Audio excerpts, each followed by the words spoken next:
Hello guys, welcome backs to Sneha audio novel channel. நான் உங்கள் RJ Sneha. இன்றைக்கி நாம் பார்க்க போகிற கதை ஆதித்யனின் ஆயுள் கைதியவள் எபிசோட் 33. இது வரைக்கும் நம்ம சேனலை சப்ஸ்கிரைப் பண்ணாதவங்க மறக்காமல் சப்ஸ்கிரைப் பண்ணிட்டு வாங்க. கதைக்குள்ளே போகலாம். கயலின் தகிக்கும் உடலை தன் மார்போடு அணைத்தபடி விடிய விடிய உறங்காமல் அமர்ந்திருந்தான் ஆரவ்.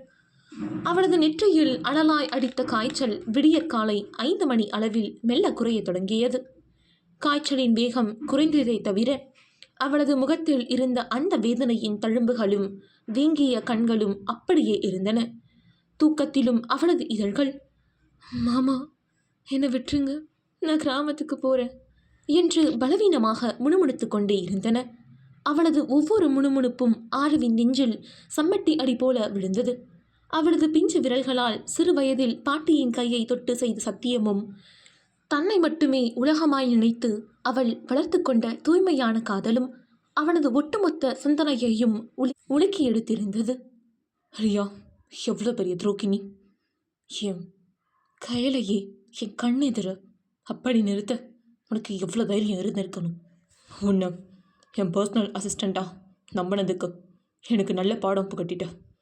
உன்னுடைய இந்த வக்ர புத்திக்கு இன்னைக்கு நான் ஹென் கார்ட் போடலனா நான் மனுஷனே இல்லை என்று ஆரவின் கண்கள் கோபத்தால் சிவந்தன. அவனது கைகள் ஆத்திரத்தில் இறுகின.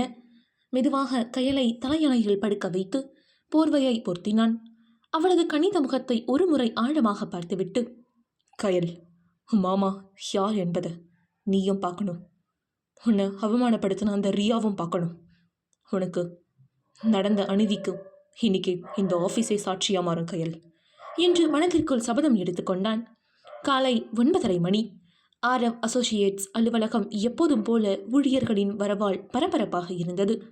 ஆனால் இன்று அலுவலகத்தின் தரைத்தளத்தில் நுழைந்த ஆரவின் தோற்றத்தில் ஒரு பிரம்மாண்டமான ஆக்ரோஷமும் ஆளுமையும் அனலாய் தெரிந்தது. அவனது கருப்பு நிற கோட் ஷூட் உடையும் நேராக நிமிர்ந்த பார்வையும் அங்கிருந்த ஊழியர்களை ஒரு நொடி நடுங்க வைத்தது.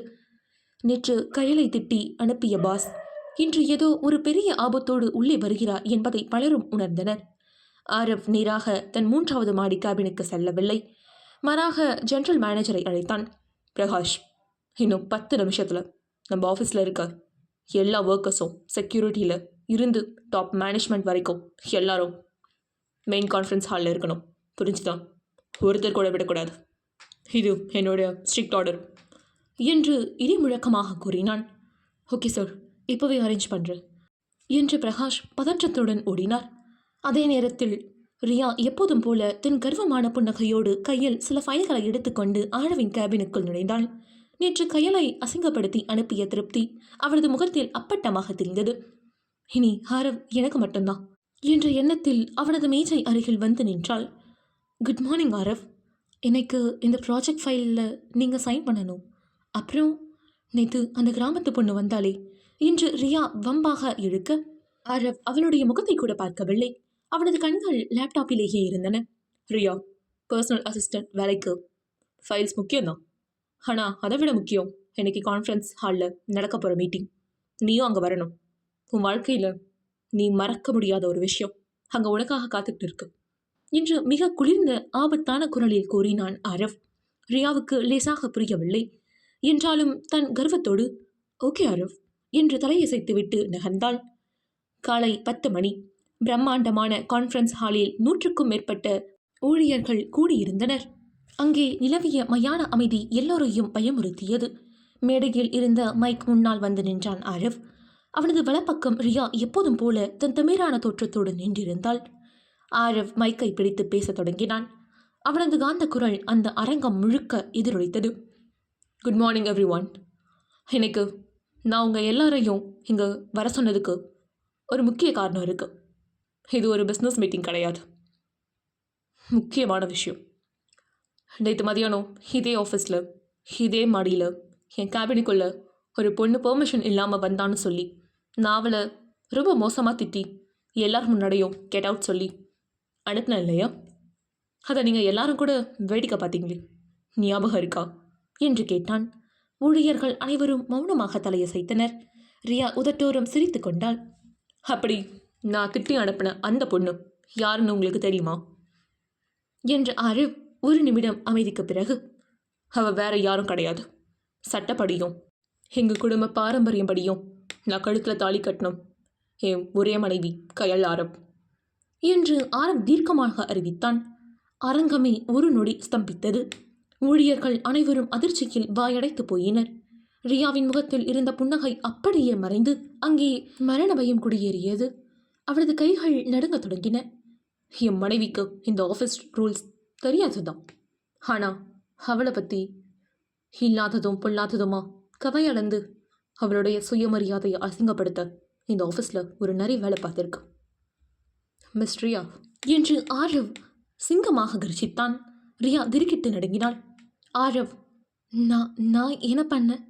நீங்கள் தப்பாக புரிஞ்சிட்டு என்று மழுப்ப முயன்றாள். வாய மூடு. சார், நாட் ஆரவ், நான் உன்னுடைய பாஸ் என்று மேஜையை பலமாக தட்டினான் ஆரவ்.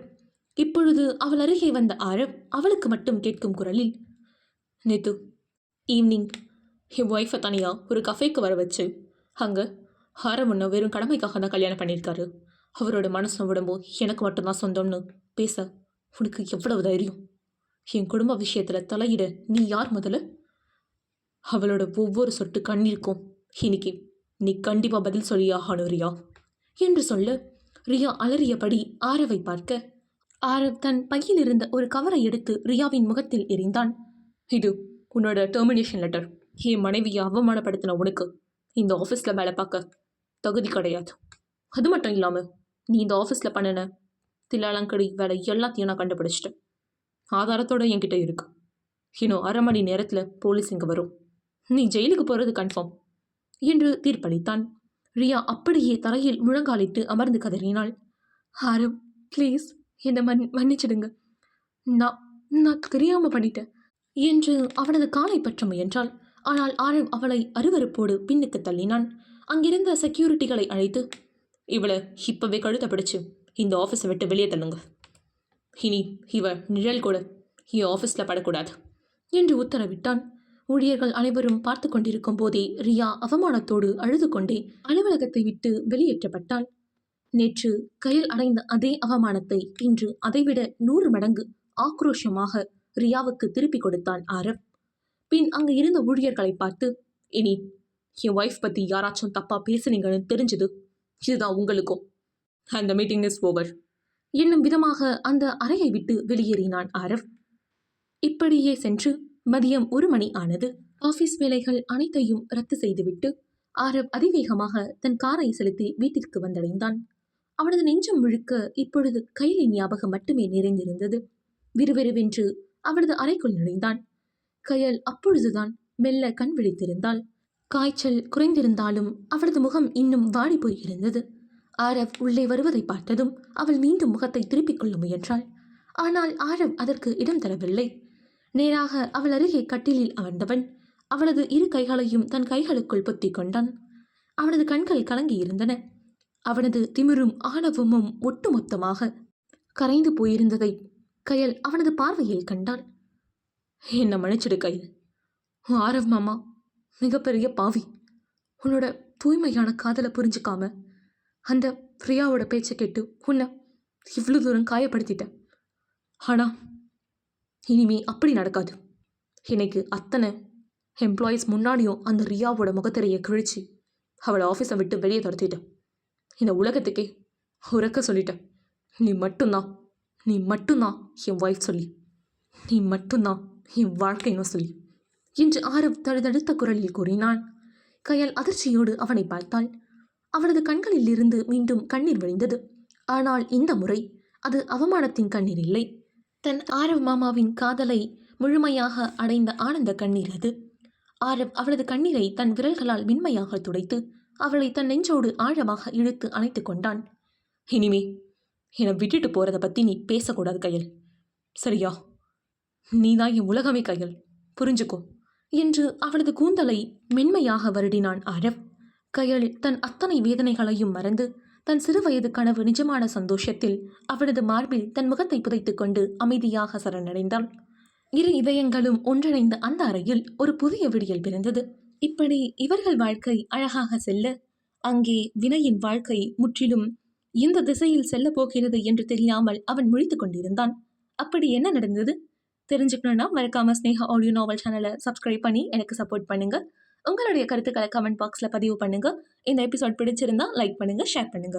நன்றி.